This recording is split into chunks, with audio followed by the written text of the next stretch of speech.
This Monday has been declared a bank holiday to mark the Queen's funeral. Fair enough. But corporations and institutions have been leaping over each other to cancel just about everything.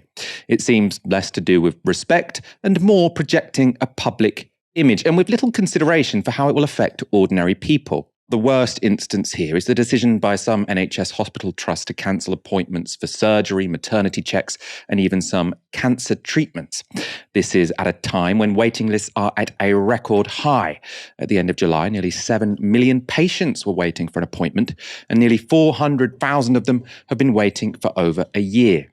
As one doctor told Open Democracy, "I imagine most of the doctors would be happy to just ignore the bank holiday, but we are totally reliant on a huge team of people paid minimum wage and treated like shit, like porters and cleaners, and I imagine they will take a bank holiday if offered, as I would in their position."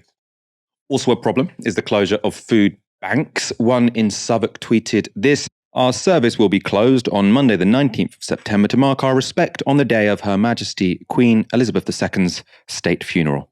Wimbledon also followed suit, though they changed their mind when volunteers stepped up to keep it open. There were other announcements of closures in Bristol, Stockport and Stoke-on-Trent, and I think all around the country, in fact, food banks are closing.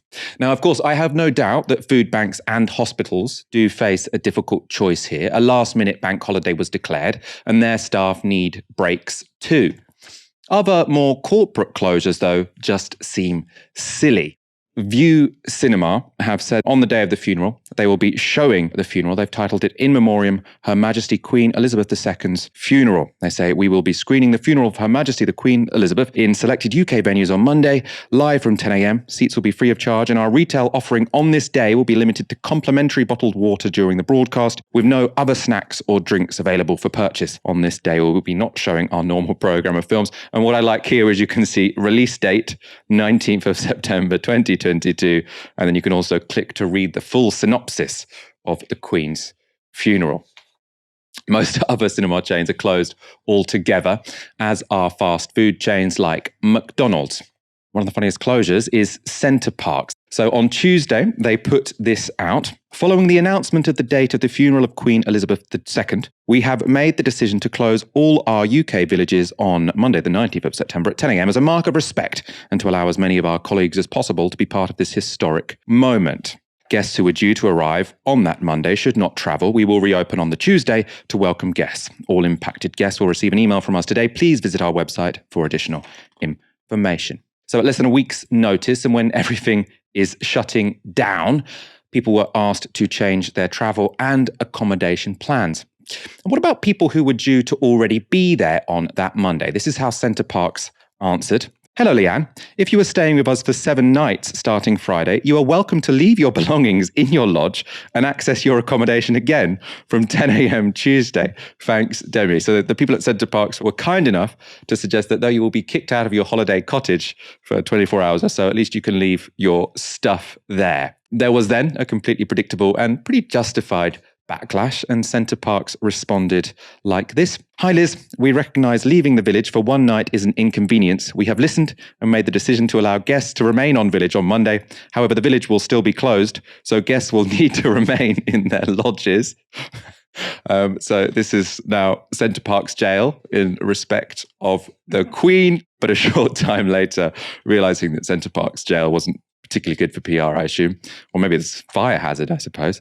They then clarified, "Apologies for my wording. You will be allowed to walk around the village, but the facilities will be closed. Thanks, Amy."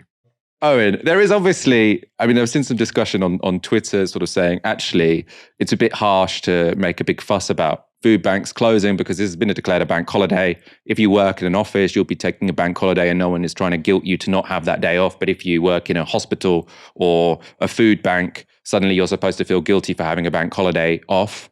At the same time, maybe this is a reason why we shouldn't have last minute bank holidays. And then you've also got all of these corporations who are clearly just virtue signaling. It's completely bizarre and doesn't have any justification at all other than them being terrified that someone might say, "You're not monarchist enough." How should we make sense of all of this? We've got less bank holidays in this country than almost any other comparable Western nation. So I think more bank holidays would be great. I'm sure you will remember, many of your viewers will remember that Labour under Corbyn promised to have 4 extra bank holidays, 1 for each constituent nation of the United Kingdom. But that you prepare in advance because you obviously know when the bank holiday is coming. I've done a shout out on social media, writing a column about people in precarious conditions who've just very abruptly had their income slashed with no ability to prepare in advance.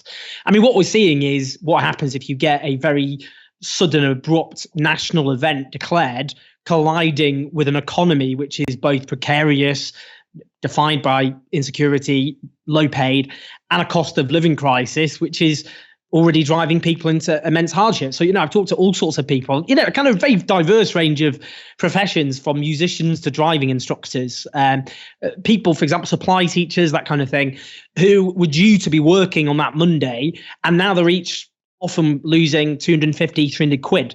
There's no ability for them to prepare for that at all. Some longer, by the way, because what is happening is some companies are going beyond what the government have said. There's no government advice to just cancel things outside of a bank holiday, and, are cancelling other things in advance, which is leaving lots of people all of a sudden in the lurch. They're people on low paid or insecure 0-hour contracts.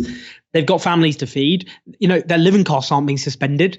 Their bills aren't being suspended. Their kids' needs aren't being suspended, but their incomes are.